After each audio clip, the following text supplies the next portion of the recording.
दोस्तों, मेरा नाम राशिद ज़हीर है और आप देख रहे हैं मेरा न्यूज़ चैनल जिसका नाम है राशिद ज़हीर ऑफिशियल। आपसे गुजारिश है कि न्यूज़ 9 टीवी आपको जैसे बता चुका हूं कि बंद हो गया है, उसमें कोई भी वीडियो अपलोड नहीं कर पा रहा हूं। इस चैनल को बराए करम आप सब्सक्राइब कर लें और शेयर भी कर लें, क्योंकि भविष्य में इसी चैनल पर तमाम वीडियोज़ पड़ रही हैं। 3-4 खबरें बड़ी इंपॉर्टेंट हैं गज़ा और इसराइल के मद्देनज़र, वो मैं आपके सामने हाजिर हूँ लेकर के। आज चूँकि थोड़ा सा वक्त ज़्यादा हो गया है, इस वजह से मुझे लगा कि आपको थोड़ा जल्दी मैं बिना उसके बता पाऊँगा। आज 11 तारीख़ है और वहाँ इसराइल में और अमेरिका के मद्देनज़र 3-4 खबरें बहुत बड़ी हैं जो मैं आपको बताने जा रहा हूँ। पहली खबर तो दोस्तों ये है कि इसराइल का एक बहुत बड़ा नेता जो रक्षा मंत्री रहा है, उसने दरअसल एक बहुत बड़ा बयान ये दिया कि नेतन्याहू से 1 साल 7 महीने में ये जंग जीती नहीं गई है, 17 साल तक भी वो इस जंग को नहीं जीत सकता। दूसरी बात, उसने कहा कि मैंने अपनी ज़िंदगी में अमेरिका से ताल्लुकात इतने निचले स्तर पे आ गए हैं, ऐसा कभी नहीं देखा है। एक इम्पॉर्टेंट खबर ये बता रहा हूँ कि हमास की एक शर्त थी हथियार छोड़ने की। अब ट्रंप प्रशासन की तरफ से ये बात आई है, बहुत कन्फर्म और वाज़ेह, और बहुत बड़े इदारे ने छापी है कि अमेरिका ने ये शर्त सीज़ फायर के एग्रीमेंट से निकाल दी है कि वो हथियारों को छोड़ेंगे। बहुत बड़ा, ये मैं कह सकता हूँ कि बहुत बड़ा टर्न है। और तीसरी खबर यह है दोस्तों कि बेइंतहा बड़ा प्रेशर नेतन्याहू पर इतना ज़्यादा है विटकॉफ और ट्रंप की तरफ से कि वो सऊदी अरब की इस मीटिंग को जो 13 से 16 के बीच में होने वाली है, उससे पहले ही सीज़ फायर करा देना चाहता है। यूक्रेन के मद्देनज़र भी ऐसे ही मामला है। मैं आपको 3-4 खबरें दिखाता हूं दोस्तों, ये देखेंगे आप। मैं अब आपको, चूँकि समय कम है, 9 बज चुके हैं, 10 बजे मुझे खबर लगानी है। तेल अवीव की यूनिवर्सिटी में ने एक ये बात निकाली है कि 1 से लेके हर 8 में से 1 बंदा सोल्जर जो है, जो भी गाज़ा के अंदर लड़ाई करने गया था, वो मेंटली पागल हो गया है। ये स्क्रीनशॉट्स में शाम को जो खबर लगेगी उसमें लगा दूंगा। फ़िलहाल तो आप इसी से भरोसा कीजिए जो मैं बता रहा हूँ वो सही है। और सीरिया के जो ये प्रेसिडेंट हैं, ये दरअसल बहरीन पहुँच गए, ये भी काफ़ी ज़्यादा घूम रहे हैं। एक ख़बर देख लीजिए कि इसराइल की जो फोर्सेस हैं, उसने एंट्रेंस टू थाबेट गवर्नमेंट हॉस्पिटल, मतलब एक हॉस्पिटल पर पूरी तरह से पाबंदी लगा दी है वेस्ट बैंक में, और वो किसी को आने नहीं दे रहा है।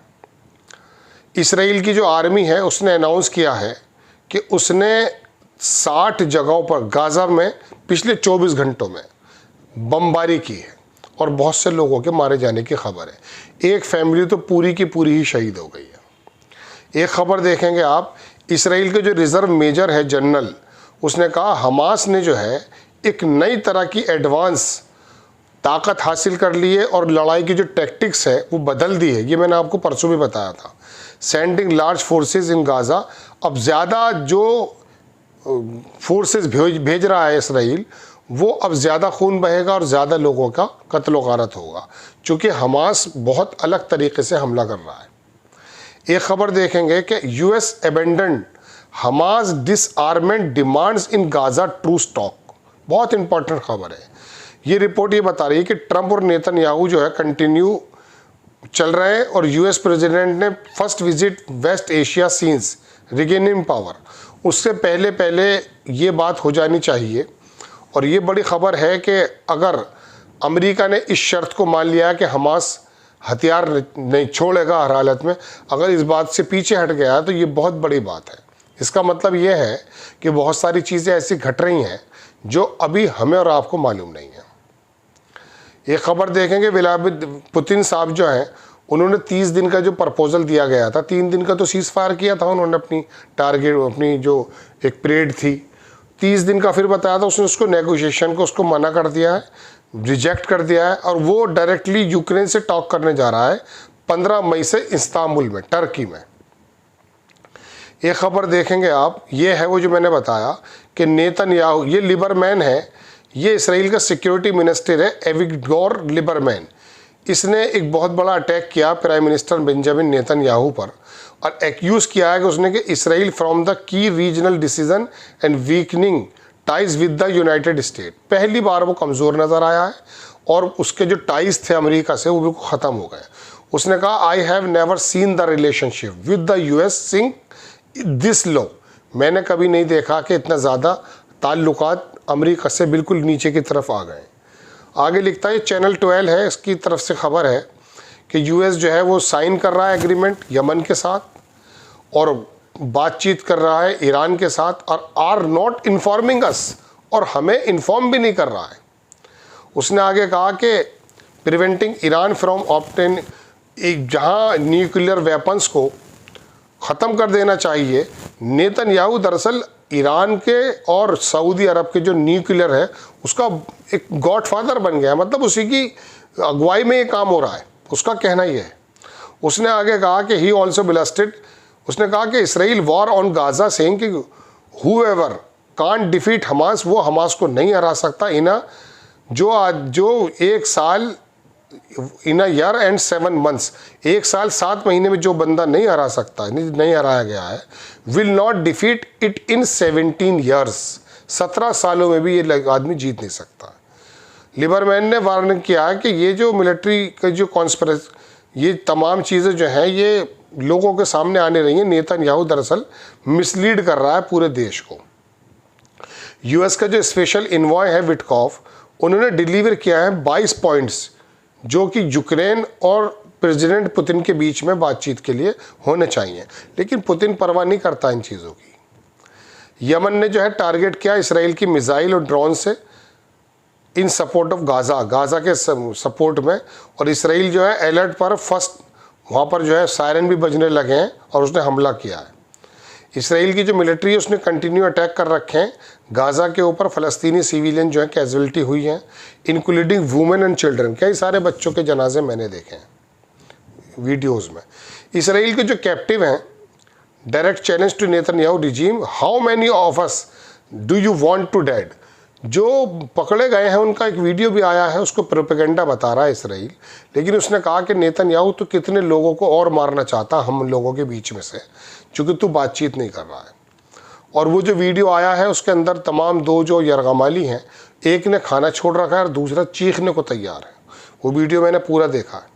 Raising concern about Iran peaceful nuclear work while ignoring Israeli news. Iran ने जो है अटेंशन डबल कर दी है इस बात को लेकर के इंटरनेशनल कम्युनिटी की कि न्यूक्लियर वेपन्स जो है अनएक्सेप्टेबल है for western powers to rise. एक जगह ये सऊदी अरब पहुँचे इनके विदेश मंत्री, और वहाँ अगर उन्होंने ये भी कहा कि ईरान की कोई दिलचस्पी ऐसी नहीं है कि वो न्यूक्लियर बॉम्ब बनाएगा। बहुत साफ कहा उसने। ये खबर मैंने आपको बता दी। Do you know how many children are being slaughtered. एक बंदी है, उसने कहा कि क्या तुम जानते हो कि कितने बच्चों को कत्लो गारत कर दिया गया बॉम्ब और बॉम्बों के ज़रिए। अमेरिकन के एक्टिविस्ट हैं ये, यूएस सीनेटर बात कर रहे थे, उनके 8.8 बिलियन कि इसराइल को जो है दोबारा से जो डील की जा रही है। अमेरिकन एक्टिविस्ट ने कहा कि आप लोग इसराइल से डील कर रहे हैं हथियारों की, आपको मालूम है कितने बच्चे वहाँ कत्लो गारत कर दिए गए।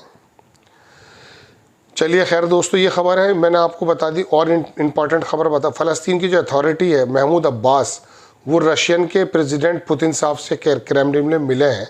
मुनाफिक व्यक्ति है। यूएस जो है addicted to maximum pressure. Senior Iranian official ने कहा है, ईरान के लोगों ने कहा कि अमेरिका की आदत हो गई है कि वो बहुत ज़्यादा जो है ना प्रेशर रखना चाहता है। उसने कहा यूएस के जो रिप्रेजेंटेटिव हैं स्टीव विटकॉफ, उन्होंने वाशिंगटन के बारे में कहा कि ये कुछ ज़्यादा ही मैक्सिमम प्रेशर लगा रहे हैं पॉलिसीज़ को लेकर, और वो चाहते हैं कि हॉस्टाइल एक्शन हो जाए अगेंस्ट ईरान। ये वो तस्वीर है जो मैंने आपको बताया, वीडियो भी है, it is time to stop the war. ये अरगमालियों ने अपना वीडियो भेजा है, हमास ने रिलीज़ किया है। टाइम इज़ रनिंग, वो कह रहे हैं ख़त्म होता जा रहा है समय। टू इसराइली कैप्टिव योसेफ, इनका पूरा नाम है ये, praising the Israeli regime on their release, और अपने आज़ादी की वो बात कर रहे हैं। इसराइल जो है वो पूरा का पूरा सड़कों पर है, मेरे पास फ़ोटोज़ हैं। तेल अवीव के अंदर डिमांड कर रहा है और उसने कहा कि इस वाली लड़ाई को ख़त्म कर दिया जाए। लेकिन वाकई कमाल जलील, मैं क्या बताऊँ, एक शब्द इस्तेमाल करूँ, अजीब व गरीब नस्ल का आदमी है यार ये नेतन्याहू। ईरान ने रिजेक्ट कर दिया टोटली एलिगेशन, उसके ऊपर एलिगेशन लगाए जा रहे थे कि वो रशिया को दरअसल मिसाइल लॉन्चर्स वगैरह दे रहा। उसने कहा नहीं, मैंने नहीं दिए। वेपन्स ऑफ द, ये है वो बयान जो मैं आपको बता रहा था ईरान के विदेश मंत्री का, weapon of the mass destruction have no place in Iran. ऐसा कोई वेपन जो मास डिस्ट्रक्शन हो उसकी कोई जगह नहीं है ईरान के अंदर।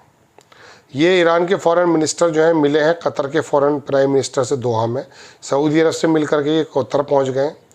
और ये ड्रोन का हमला मैंने आपको बता ही दिया था, पहुँच गया। 36 ऑफ जर्मन जो, चलिए जर्मनी की खबर है यहाँ पर, नया सीज़ फायर, ये भी मैं आपको बता चुका हूँ कि हिंदुस्तान पाकिस्तान के अंदर सीज़ फायर हो गया। उसका एक अलग सा एपिसोड अब बनाऊँगा, क्योंकि अब शायद वो जिम्मेदारियाँ और वो पाबंदियाँ थोड़ी ख़त्म हो जाएंगी, तो मैं आपको बताऊँगा कि अचानक क्या हुआ है। कल अमेरिका ने कहा, मार्को रूबियो कह रहा है हमारा बिजनेस नहीं है ये, हमारा से कंसर्न नहीं है, अचानक क्या हो गया ये। क्या कुछ 150 लोग इधर 150 लोग इधर ही शहीद होने थे, बस मरने थे। मतलब पाकिस्तान, मैं तो ये भी नहीं कह सकता शहीद होने। देखिए ये है पाकिस्तान पीएम एड्रेस, वो बता रहा है कि हमारी जीत है। दोनों जगह यही बात होंगी, अब जो जानी थी वो चली गई हैं। यूएस कंटिन्यू टू आर्म, ये तो छोड़ दीजिए खबर। प्रेसिडेंट ट्रंप ने जो है चाइना से बातचीत कर ली और 145% का जो ड्रामा था उसको 50% पे ले आया है। अभी जिनेवा में बात करने जा रहे हैं ये लोग। ये खबर मैंने आपको दोस्तों बता दी है। कुछ और भी खबरें हैं वो इंशाल्लाह मैं लेकर के हाजिर हो जाऊंगा। और ये जो मैंने जब तमाम खबरें पढ़ी हैं इनको मैं शाम को स्क्रीनशॉट के साथ लगा दूंगा, जिसको भी पूरा एपिसोड दोबारा देखना देख सकता है। क्योंकि फ़िलहाल तो समय कम है, मैं इसी तरह से इसको पब्लिश करने जा रहा हूँ। आपसे आखिर में गुजारिश यही है कि आप चैनल को सब्सक्राइब ज़रूर करें, और फेसबुक पर जितने साथी देख रहे हैं वो यूट्यूब पर ज़रूर आएँ। क्योंकि फेसबुक ने जो है ना, बहुत खबरों को स्प्रेड करना पहले लाखों में चली जाती थी, अब वो बहुत कम जाती हैं। तो इसलिए आपसे गुजारिश है कि आप @राशिद ज़हीर ऑफिशियल लिखेंगे इधर उस पर यूट्यूब पर, और वो चैनल मिल जाएगा, आप उसको सब्सक्राइब कर लें। इंशाल्लाह हाजिर होता हूँ। जय हिंद।